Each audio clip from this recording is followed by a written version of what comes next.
Hello everyone and my dear students. Today we are going to start polynomial. Polynomial start करने से पहले मैं आपको बता दूं कि ये जो चैप्टर है ये चैप्टर क्लास 10 तो क्लास 9 के लिए बहुत ही इंपॉर्टेंट चैप्टर है, ठीक है ना। ये वीडियो क्लास 9 वाले और 10 वाले दोनों देख सकते हैं। तो सबसे पहले पॉलिनोमियल को समझने के लिए हमको जानना होगा कि पॉलिनोमियल वर्ड का मतलब क्या होता है।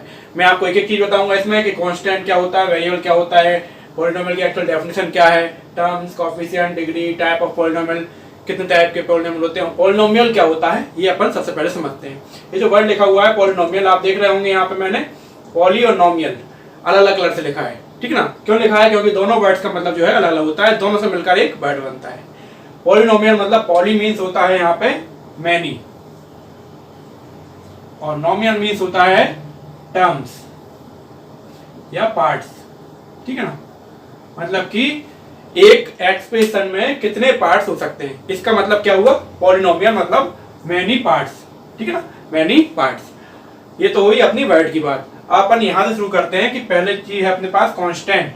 तो what is constant and what is variable. Constant मतलब आपने पहले ही पढ़ा हो चाहे ना पढ़ा हो, लेकिन अब पढ़ लो।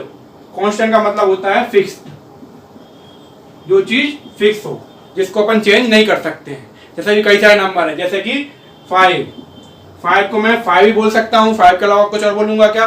5 को 7 तो नहीं बोल सकते। 5 मतलब 5 फिक्स है ये, ठीक है ना। तो सारे नंबर 5 हो गया, 7 हो गया, -1, -5, -2, सारे टाइप के नंबर ये क्या होते हैं? जिनकी कुछ ना कुछ फिक्स वैल्यू, उन्हें अपन क्या बोलते हैं? कांस्टेंट। कांस्टेंट मतलब फिक्स वैल्यू, ठीक है। एंड वेरिएबल, ये जो वेरिएबल वर्ड है इसमें भी छुपा हुआ है क्या? Very plus able. वेरी मतलब होता है चेंज, तो चेंज प्लस एबल मतलब क्या हो गया? चेंजेबल। ऐसी चीज जिसको चेंज किया सकता है, ऐसी टर्म जो क्या हो सकता है? चेंजेबल हो। चेंजेबल मतलब कि जिसको बदला जा सके, है ना। तो नॉर्मली अपन वेरिएबल को क्या बताते हैं? एक्स, वाई, जेड, है ना, कुछ भी ये चीज हो गई। जैसे कि इसके लिए बहुत अच्छा एग्जांपल, जैसे कि आप सारे बच्चों की एज या सबकी हाइट। मैंने कहा भाई कि जो है सौम्या की एज कितनी है? 15, ठीक है ना। रानी की एज कितनी है? 20। मैंने कहा चलो भाई कि तानिया जो है उसकी एज कितनी हो गई? X, ठीक है ना। अब तानिया कई सारी हैं, इन सबकी एज अलग अलग हो सकती है ना। एक तान्या शर्मा है, उसकी एज कितनी है? 15। एक तान्या वर्मा है, उसकी एज कितनी है? 20, है ना। एक तनेश है, उसकी एज कितनी? 15। तनेश वर्मा है, उसकी एज कितनी है? 25। तो ये क्या है? सबकी एज वेरिएबल हो रही है ना। इसका अपन कैसे बता सकते हैं? एक्स से, ठीक है। और कांस्टेंट मतलब फिक्स है। अब इसका अपन एक नंबर लेते हैं कांस्टेंट। कांस्टेंट के लिए बहुत अच्छा एग्जांपल लेता हूं मैं, जैसे कि स्क्वायर। स्क्वायर की साइड कितनी होती है? 4 से ज्यादा नहीं हो सकती, फिक्स है। इसकी साइड कितनी है? 4, फिक्स है। लेकिन मैं यदि इसकी बात करूं काय की? इसके पेरीमीटर की। काय की बात करूं मैं? इसकी पेरीमीटर। पेरीमीटर क्या होगा इसका? 4 इंटू साइड, 4 इंटू साइड। तो यहाँ पे साइड जो है ना ये कैसी है? वेरिएबल। सपोज अपन साइड को क्या मान लेते हैं? एक्स। साइड को क्या मान लू मैं? एक्स। ये एक्स, ये एक्स, ये एक्स और ये एक्स। अब ये साइड जो है कितनी भी हो सकती है, ठीक है ना। सपोज मैंने साइड कितनी ली? 20। साइड कितनी ली? 20। यदि मैं साइड 20 लेता हूं तो इसकी पेरीमीटर कितना हो जाएगा? 4 इंटू 20 मतलब 80, ठीक है। यदि मैं साइड 10 लेता हूं तो इसका पेरीमीटर कितना हो गया? 4 इंटू 10 40। क्लियर है? तो इस तरह से ये कांस्टेंट एंड वेरिएबल का अपना कंसेप्ट है, ठीक है। तो pause the video and note it down. इसके बाद अपन देखते हैं इसकी डेफिनेशन, ठीक है ना। कांस्टेंट एंड वेरिएबल, उसके बाद अपन देखते हैं इसकी डेफिनेशन क्या होती है। तो डेफिनेशन पे अपन आते हैं। तो डेफिनेशन क्या होती है पॉलिनोमियल की? पॉलिनोमियल की डेफिनेशन को आप ध्यान से समझना। An expression which is formed of constant and variable by addition, subtraction और exponents of any non negative variable, non, और सिर्फ इतना एक्सपोनेंट्स लिख दो अकेला, ठीक है ना। इसका मतलब अपन समझते हैं, इसका मतलब क्या हुआ, एक्सप्रेशन, आपने 8th क्लास में अलजेब्रिक एक्सप्रेशन पढ़े होंगे, ठीक है ना। तो एक्सप्रेशन क्या होते हैं, जैसे कि अपन ने पढ़ा भाई, मैंने यहाँ लिख दिया 2xy प्लस 3z, ये एक्सप्रेशन है। 2x² प्लस 3yz प्लस 5, ये क्या है, एक्सप्रेशन है, ठीक है ना। ऐसा ही एक अलजेब्रिक एक्सप्रेशन जो कि काय से मिलकर बना हो, कांस्टेंट एंड वेरिएबल से, जिसके काय से इसमें क्या क्या आ रहा हो, एडिशन आ रहा है, सब्सट्रैक्शन आ रहा है, या पावर आ रही है। एक्सपोनेंट मतलब कि ये पावर, ये आ गया एक्सपोनेंट, ठीक है ना, ठीक है ना। ये सब चीजें यदि इक्वल नंबर में आ रही हैं तो ये क्या हो जाएगा, किसी एक एक्सप्रेशन में आ रही है तो क्या हो जाता है, पॉलिनोमियल। एक बहुत ही इंपॉर्टेंट चीज इसमें जो है आईएमपी की, जो एक्सपोनेंट होना चाहिए, मतलब पावर किसी टर्म की, है ना, पावर ऑफ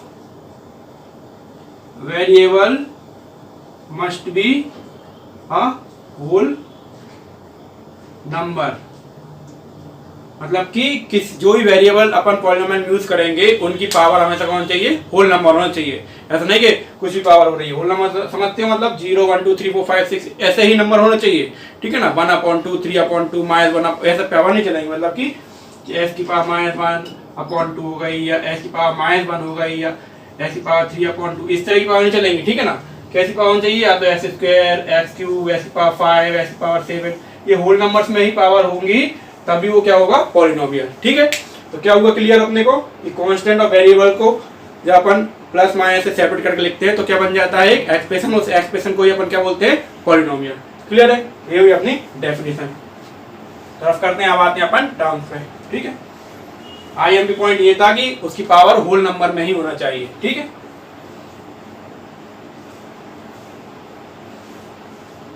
अपन देखते हैं टर्म्स। टर्म्स क्या होती हैं, टर्म्स को मैं एक पॉलिनोमियल लिख के बताऊंगा आपको। आपने एक पॉलिनोमियल पढ़ा है, जैसे कोई सा भी मैं अलजेब्रिक एक्सप्रेशन लिखता हूं, जैसे कि 2x² y plus 3xz plus 5, ठीक है। टर्म्स क्या होती है इसमें, ठीक है ना। तो प्लस से हटा दें, प्लस जो कर रहा है क्या कर रहा है, ये कई टर्म्स को ऐड करता जा रहा है, ठीक है ना। तो ये जो है पहली टर्म हो गई, फर्स्ट टर्म, सेकेंड टर्म और ये थर्ड टर्म। तो इसमें 1 2 और कितनी टर्म्स हैं, इसमें 3 टर्म्स है। इसमें कितनी टर्म्स हैं, 1 2 और ये 3 टर्म्स, इनको बोलते हैं अपन क्या, टर्म्स। तो किसी जैसे कि मैंने अब लिखा क्या, कि 5 प्लस x, इसमें भी क्या है, टर्म्स है। इसमें कितनी टर्म्स है, एक टर्म ये हो गई, एक टर्म ये हो गई, इसमें कितनी टर्म्स हैं, 2 टर्म्स, ठीक है। इसमें कितनी टर्म थी, 3 टर्म्स, ठीक है। इसमें कितनी टर्म थी, 3 टर्म्स। फिर ऐसे ही मैंने लिख दिया सिर्फ x, ये भी एक टर्म है, इसमें कितनी टर्म है, एक टर्म। सिर्फ लिख दिया 2, ये भी कितनी, इसमें टर्म है, मतलब एक टर्म। अकेला एक नंबर जो है ना वो भी टर्म होता है। और पॉलिनोमियल क्या होता है, ऐसे अलजेब्रिक एक्सप्रेशन जिनमें एक या एक से ज्यादा टर्म्स होती हैं उन्हें अपन क्या बोलते हैं, पॉलिनोमियल।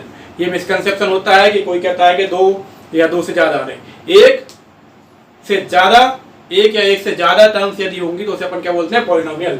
तो 2 अकेला लिखूंगा मैं तो भी ये क्या है, एक पॉलिनोमियल। एक x अकेला लिखूंगा तो भी क्या है, ये पॉलिनोमियल, ठीक है ना। अगर 2 और इंटू एक्स ये एक ही टर्म बन जाती है, जब 2 टर्म का इंटू करते हैं तो एक ही टर्म बनती है, तो 2x भी क्या है, एक ही टर्म है, इसको अपन क्या कहेंगे, पॉलिनोमियल। 3x² ये भी क्या है, पॉलिनोमियल, ठीक है। बस डिपेंड करता है, जब अपन इसमें पढ़ेंगे ना टाइप ऑफ पॉलिनोमियल तब मैं बताऊंगा कि इनको क्या बोला जाता है, ठीक है। तो फिलहाल टर्म्स के लिए इतना ही काफी है कि प्लस या माइनस है, यदि प्लस की जगह माइनस भी होता तो ये अपन यही करते हैं, ठीक है। क्लियर, प्लस की जगह माइनस भी होता तो भी इसमें मतलब प्लस और माइनस सेपरेट करते हैं, टर्म्स को इनटू डिवाइड नहीं करते हैं। क्या करते हैं, प्लस या माइनस लगा है ना तो प्लस माइनस को सेपरेट करके जितनी भी चीज निकल गया उनको क्या बोलते हैं अपन, टर्म्स, ठीक है। ना सी कॉफिशिएंट, कॉफिशिएंट यही कहीं समझ लेते हैं, इन्हीं से अपन, बहुत सिंपल चीज है कॉफिशिएंट। जो वेरिएबल के साथ जो नंबर लिखा होता है, कांस्टेंट जो नंबर लिखा होता है उसको अपन क्या बोलते हैं, कॉफिशिएंट। जैसे कि मैंने कहा x² y, इसका कॉफिशिएंट कितना है, 2, xz इसका कॉफिशिएंट कितना है, 3, लेकिन नहीं पूरा लेंगे अपन -3, साइन के साथ लेते हैं ना, ये कितना हो गया, 2। यहाँ पे कुछ है ही नहीं, वो कांस्टेंट टर्म कहलाती है, इसका कोफिशिएंट नहीं होता। अगर मैं यहाँ पे कहूँ x का कोफिशिएंट कितना है, या के साथ कुछ नहीं मतलब कितना है 1, तो इसका कोफिशिएंट कितना हो गया 1। यहाँ पे कहूँ कि x स्क्वायर का कोफिशिएंट कितना है, तो ये हो जाएगा 3। तो कोफिशिएंट क्या होता है, जो भी वेरिएबल्स होते हैं उनके साथ में जो लिखा होता है नंबर, उसको अपन क्या बोलते हैं, कोफिशिएंट। मतलब कि यदि एक वेरिएबल जैसे 2x लिखा है, 2 into x, ये क्या है कांस्टेंट और ये क्या है वेरिएबल, तो कांस्टेंट इनटू वेरिएबल, ये दोनों मिलकर भी क्या बनाते हैं, एक वेरिएबल। तो इसमें जो कांस्टेंट होता है ना, ये होता है कोफिशिएंट। तो हमेशा याद रखो कि वेरिएबल के साथ जो नंबर लिखा है वो क्या है, अपना कोफिशिएंट। ठीक है, तो अपन आते हैं डिग्री पे। सो हाईएस्ट डिग्री क्या कहलाती है, डिग्री इसको बोलते हैं अपन highest power of variable in a polynomial. एक पॉलिनोमियल में वेरिएबल की हाईएस्ट पावर को क्या बोला जाता है, उसकी डिग्री। जैसे कि मैंने लिखा -3x³ + 5x² + 7x - 9। तो इसमें आप देख रहे हैं हाईएस्ट पावर कितनी है, 3, तो इसकी डिग्री कितनी हो गई, 3। मैं लिखता हूँ यहाँ पे 2x² + 5x - 7, तो इसमें डिग्री कितनी हो गई, हाईएस्ट पावर कितनी दिख रही है आपको यहाँ पे, 2, मतलब इसकी डिग्री कितनी हो गई, 2। ठीक है ना, x + 2, इसमें डिग्री कितनी है, 1। ठीक है ना, सिर्फ 2। अब इसमें डिग्री सिर्फ 2 ना लिख के सिर्फ 3 लिखें अकेला, तो 1 2 3 4, इसमें डिग्री कितनी है, 0। इसमें डिग्री कितनी है, 0, इसकी कोई डिग्री नहीं है। क्यों नहीं है, क्योंकि इसको अपन लिख सकते हैं x के साथ ये लिखें तो इसकी पावर कितनी होगी यहाँ पे, 0। और किसी भी चीज़ की पावर 0 मतलब क्या होता है, 1। अपन ने लॉ ऑफ एक्सपेरिमेंट में देखा पहले चैप्टर में भी, या आपने 7th क्लास में देखा होगा, किसी भी चीज़ की पावर 0 मतलब 1, तो x पावर 0 लिखा है यहाँ पे, तो इसकी डिग्री कितनी हो गई, 0। तो मैं यहाँ लिख देता हूँ यहाँ से, इसकी डिग्री कितनी है, 0। इसकी डिग्री कितनी है, 1। इसकी डिग्री कितनी है, डिग्री 1। इसकी डिग्री कितनी है, 2। इसकी डिग्री कितनी है, 3। क्लियर, इस तरह से अपन इसको देखते हैं। अब भाई ये तो कांस्टेंट है, तो ध्यान रखे ना हमेशा कांस्टेंट नॉन जीरो कांस्टेंट। कैसा, नॉन जीरो मतलब जीरो ना हो, जीरो के लिए अलग होता है। 3 मतलब क्या है, कांस्टेंट। तो कांस्टेंट की डिग्री हमेशा क्या होती है, 0। लेकिन 0 जो होता है, ये 0, ये क्या है, बहुत इंपॉर्टेंट चीज है ये ना। व्हाट इज 0, इसकी डिग्री कितनी होती है, 0 क्या कहलाता है, ये कहलाता है 0 पॉलिनोमियल। आपको कोई पूछे भाई 0 पॉलिनोमियल कैसे कहते हैं, तो 0 को ही 0 पॉलिनोमियल कहते हैं। और इसकी डिग्री कितनी होती है, इसकी डिग्री डिफाइंड नहीं है, इसकी डिग्री नॉट डिफाइंड। तो ये ही सबसे इम्पोर्टेंट है, यही अधिकतर एग्जाम्स में भी पूछा जाता है, कॉम्पिटिशन एग्जाम में, और आपको भी 1 मार्क का क्वेश्चन पूछा जा सकता है। ठीक है, तो यहाँ तक थी अपनी डिग्री की बात। अपन पढ़ते हैं types of polynomial. Pause the video, note it down, फिर अपन पढ़ते हैं कि टाइप ऑफ पॉलिनोमियल क्या होते हैं। ठीक है, टाइप ऑफ पॉलिनोमियल। तो टाइप ऑफ पॉलिनोमियल जो है, टाइप्स ऑफ पॉलिनोमियल, इसको टाइप ऑफ पॉलिनोमियल हम 2 तरीके से डिवाइड कर सकते हैं ना। पहला on the basis of number of terms, number of terms पे बेसिस पे। किसी पॉलिनोमियल में एक टर्म है तो उसको क्या बोलते हैं, 2 टर्म है तो क्या बोलते हैं, 3 है तो क्या बोलते हैं, 4 है तो क्या बोलते हैं। ठीक है ना, यदि एक टर्म है तो उसको बोलते हैं अपन मोनोमियल।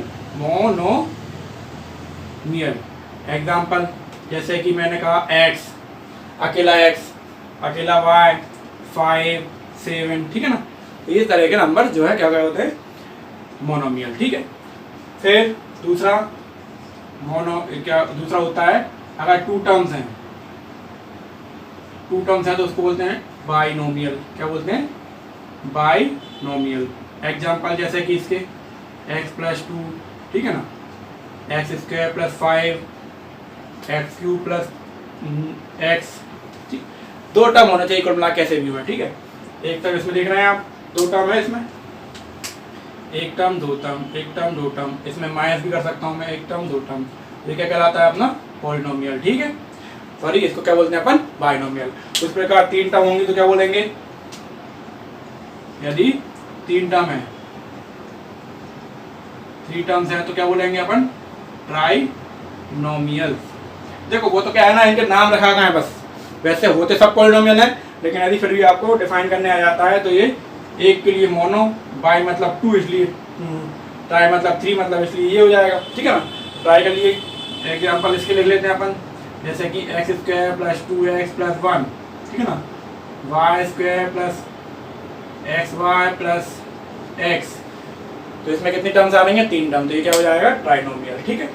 ये हो गया on the basis of number of terms. अपन देखते हैं on the basis of number of, on the basis of degree, degree के बेसिस पे भी पॉलिनोमियल को डिवाइड किया गया है, किस तरह के होते हैं वो देखते हैं अपन, ठीक है। On the basis of degree, degree के बेस पे भी हमने उसको डिफाइन किया है। यदि यहाँ मैं लिख रहा हूँ डिग्री, यहाँ पे उसका अगर डिग्री 0 है, अगर डिग्री 0 है तो पॉलिनोमियल कैसा होगा, पॉलिनोमियल का टाइप लिखते जाऊंगा यहाँ। अगर डिग्री 0 है तो कैसा पॉलिनोमियल है वो, कांस्टेंट, कांस्टेंट पॉलिनोमियल है, ठीक है। एग्जांपल लिख लो यहाँ पे,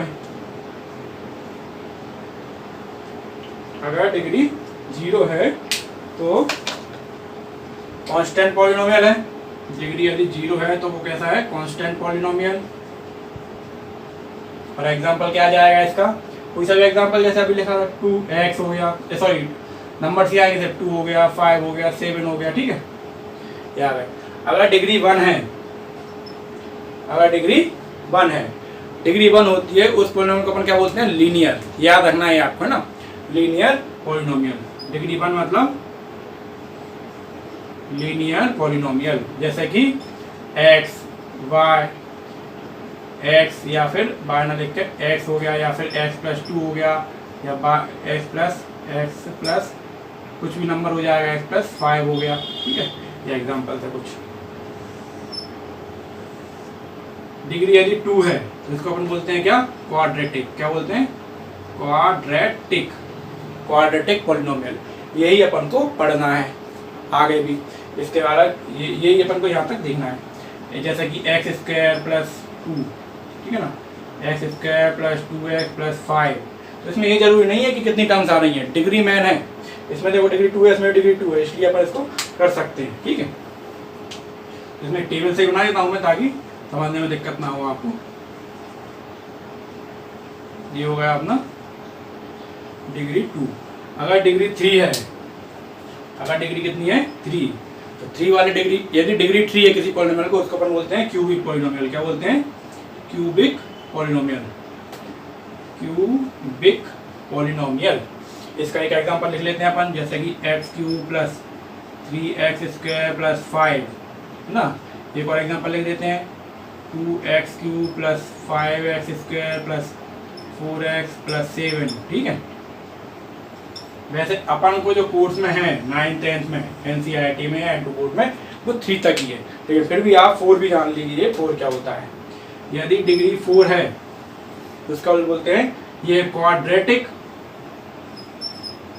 क्वाड्रेटिक, और ये होती है क्वाड्रिक, क्वाड्रेटिक और quadric equation, QUATRIC, quadric, only quadric, ठीक है ना। ये क्वाड्रेटिक, ये क्वाड्रिक, या फिर इसको और भी बोलते हैं अपन बाई क्वाड्रेटिक, बाई क्वाड्रेटिक भी बोला जाता है, जिसमें डिग्री कितनी हो, ऐसी power 4 plus 3x³ plus 2x square plus 5, तो ये होते हैं on the basis of degree. और फिर आगे भी होती हैं, 5 होती है तो क्विंटिक बोलते हैं, और इस, लेकिन आपको कहाँ तक पढ़ना है, सिर्फ 3 तक, 3 तक ही आपके लिए इंपॉर्टेंट है। तो ये हुआ अपना पॉलिनोमियल का पूरा बेस। अपन समझते हैं कि 9th में क्या है, 10th में क्या है, तो pause the video and note it down.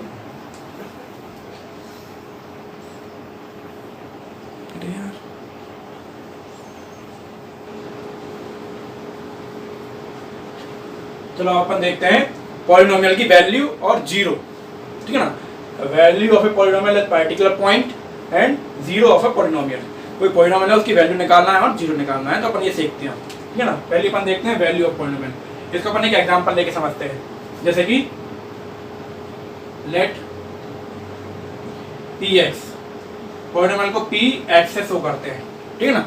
P x Q कुछ भी मतलब इसके अंदर जो लिखा होगा, यहाँ पे कोई अपन बोले लेंगे अल्फाबेट और बीच में यहाँ पे एक्स, एक्स की टर्म में होगा तो एक्स, वाई की टर्म में होगा तो वाई, जेड की टर्म में होगा जेड, टी की टर्म में होगा टी, है ना। तो ये अपन ले सकते हैं। जैसे एक दो आपको एग्जाम्पल बता देता हूँ मैं, जैसे पी एक्स हो जाएगा मान लो एक्स प्लस 2, या अपन ने मैंने ले लिया क्या क्यू वाई या क्यू एक्स भी ले सकते हैं, या क्यू वाई ले लो, या मैं पी वाई ले लेता हूँ। पी वाई यदि मैं ले रहा हूँ तो क्या हो जाएगा वाई प्लस 3 ना, एस ले रहा हूँ पी एस तो ये एस प्लस 5 एस प्लस 5 आओ, पी टी ले रहा हूँ पी प्लस 4। तो इस तरह कुछ ये पॉलिनोमियल्स के एग्जाम्पल है। अब हमको निकालना है इनकी वैल्यू, कहाँ पे निकालना है, अपन को बोला है फाइंड P2। P2 बोला है, इसका मतलब क्या है, P2 बोला है मतलब कि यहाँ क्या था x था, मतलब यहाँ क्या रखना है अपन 2 रख दें, सीधी सी बात है। यहाँ x था या 2 रख दें, यहाँ y मतलब 2 रख दूँ, हर चीज पे अपन क्या रख दें 2। तो अपन को सिर्फ एक, जो तो मैंने सब एग्जांपल लिए थे, एक लेके चल रहा हूँ मैं ये, ठीक है। अपन को बोला है ये दिया है फाइंड P2, तो P2 मतलब क्या, P2 जहाँ जहाँ x है वहाँ वहाँ 2 रख दो, इस साइड यहाँ जहाँ x है वहाँ वहाँ क्या रखना अपन 2। यहाँ x था तो 2 रखा है, यहाँ x है 2 प्लस 2 कितना हो गया 4। अब मेरे से कहा है find value of p x at x equal to -1, ये क्वेश्चन है। x इक्वल टू -1 में निकालना है। देखो या तो ये बोल सकते हैं P2 फाइंड करो, इस तरह से क्वेश्चन पूछा सकता है, या find the value of p x at x equal to -1, मतलब x की वैल्यू कितनी रखना है अपन को -1। कहाँ रखना है, इसमें, ये पॉलिनोमियल लिया है ना इसमें, तो p और -1 रख दो ऐसी जगह, p -1 तो ये हो जाएगा -1 प्लस 2 प्लस माइनस 2 में से बन गया तो 1 बचा, ठीक है ना। तो ये होती है इसकी वैल्यू, बहुत सिंपल है, जो जो वैल्यू पूछी जाए वो रखते जाओ। मान लो इसकी एक आधा पूछ लेते कि फाइंड P2 और P5 या P-2, तो क्या करते अपन P5 कैसे निकालते, बस वही ऐसी जगह 5 रख दो, 5 प्लस 2, P-2 कैसे निकालते -2 प्लस 2, ये हो गया 7, ये हो गया 0, तो ये 0 आ गया, ठीक है ना। तो 0 का अपन से क्या मिला कि अपन कह सकते हैं कि -2 इसका 0 है, मतलब कि ये तो गई वैल्यू। अब 0 क्या होता है कि इस प्रकार जो अपन वैल्यू रख रहे हैं, जो वैल्यू रखने पर अपन को पॉलिनोमियल का पूरी वैल्यू कितनी मिल जाए 0, तो वो उसका क्या कहलाता है 0। जैसे कि अपन ने देखा यहाँ पे इस पॉलिनोमियल में -2 रखने पर अपन क्या मिल गया 0, तो ये क्या हो गया -2 का क्या हो गया 0। या फिर एक और तरीका है इसको निकालने का, कैसे निकालते हैं वो समझते हैं अपन, इसको रफ कर देता हूँ मैं, ठीक है ना। ये तो गई वैल्यू ऑफ पॉलिनोमियल। अपन देखते हैं zeros of polynomial, zero of polynomial, this zero of polynomial बहुत इंपॉर्टेंट टॉपिक है ये। फिर से अपन कोई पॉलिनोमियल लेते हैं px equal to x plus 2, इसका जीरो निकालना है, कुछ मत करो बिल्कुल भी, ये जो है अपना पॉलिनोमियल इसको जीरो के ऊपर रख दो, x प्लस 2 को क्या कर दो 0 के ऊपर रख दो और x की वैल्यू निकाल लो, क्या कर दो x की वैल्यू निकाल दो, x इक्वल टू कितना हो गया -2, -2 हो जाएगा 0 -2, तो -2 क्या हो गया इसका 0। इसको तुम इसमें रख के देखो वाली, चेक कर लो वाली, p-2 इक्वल टू -2 प्लस 2, 0 आ रहा है ना, तो ये क्या हो गया इसका 0। क्लियर है, ऐसे ही निकालना है। ये तो वन वेरिएबल वाला तो यूनिक वाला था अपना, ठीक है ना, मतलब लीनियर था। ऐसा ये भी हो सकता है px equal to x² plus 2x plus 1, ठीक है ना। तो क्या करेंगे, इसके 0 निकालना है तो क्या करेंगे अपन x² plus 2x plus 1 equal to 0। इसको निकालने के लिए आपको सीखना पड़ेगा मिडिल टर्म स्प्लिटिंग, ठीक है ना। तो वो अब मैं बता रहा हूँ आपको मिडिल टर्म स्प्लिटिंग कैसे करते हैं, दोनों क्लासेस के लिए बहुत इंपॉर्टेंट है और ये आगे भी आपको इंपॉर्टेंट रहेगा, ठीक है ना। मिडिल टर्म स्प्लिटिंग क्या होता है ये रफ कर रहा हूँ मैं।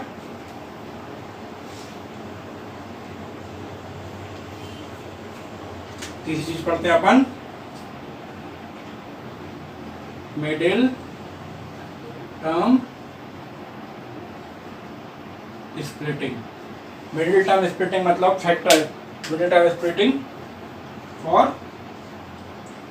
Factorisation of a polynomial. किसी पॉलिनोमियल के फैक्टराइजेशन के लिए मिडिल टर्म स्प्लिटिंग का यूज करते हैं, ठीक है ना।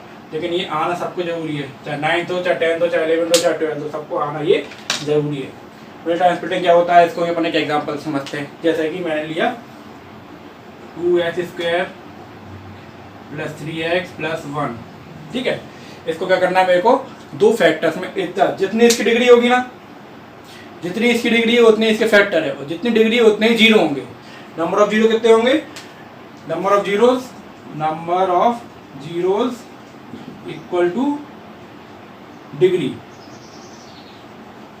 जितनी पॉलिनोमियल की डिग्री है उतने ही उसके जीरो होंगे, और जितनी पॉलिनोमियल की डिग्री है उतने ही उसके फैक्टर्स होंगे। तो इसको अपन को मिडिल टर्म स्प्लिटिंग में इसके फैक्टर करना है।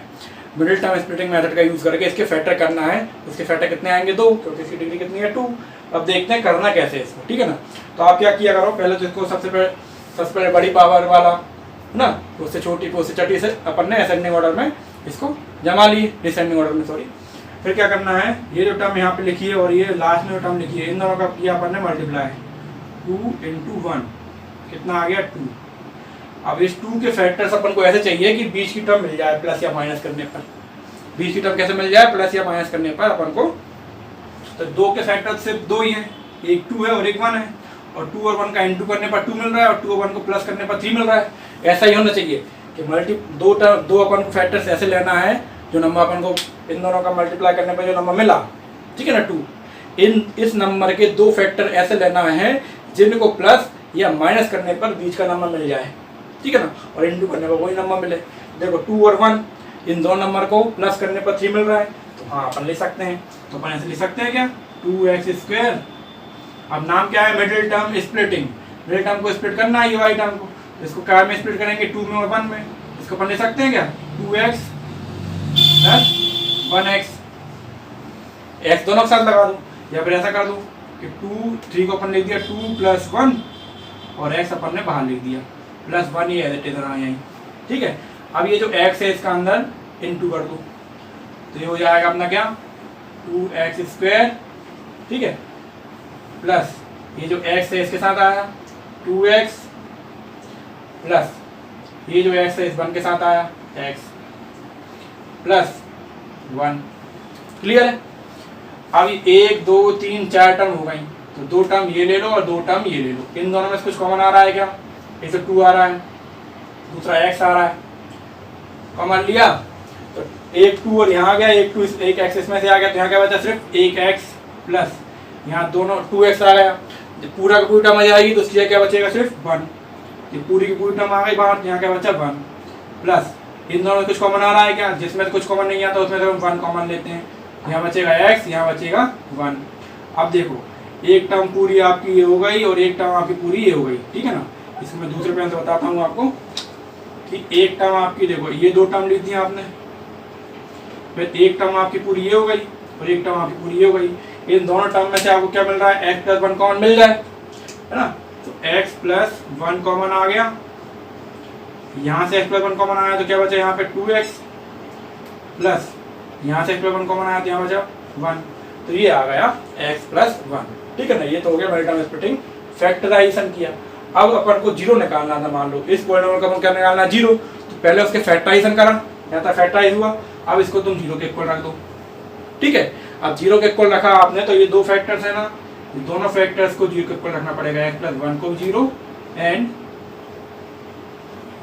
2x + 1 भी 0, ठीक है। तो यहाँ से x इक्वल टू कितना मिल जाएगा आपको, -1, और यहाँ से x इक्वल टू कितना मिल जाएगा आपको, 2x इक्वल टू -1, तो यहाँ से x इक्वल टू जाएगा -1/2। तो ये आ गए 2 जीरो, जितने डिग्री उतने ही जीरो। ये होती है मिडिल टर्म स्प्लिटिंग, जो कि आपको समझना बहुत जरूरी है, ठीक है ना। तो इतना पॉलिनोमियल के लिए इंट्रोडक्शन पार्ट काफ़ी है। इसके आगे अपन एक्सरसाइज देखेंगे, और एक्सरसाइज में जो चीज़ जरूरत होगी मैं उसको आपको बताता जाऊँगा। अगर आपने मेरा चैनल सब्सक्राइब नहीं किया है तो सब्सक्राइब करें, और लेटेस्ट अपडेट के लिए मेरे चैनल को फॉलो करते रहें।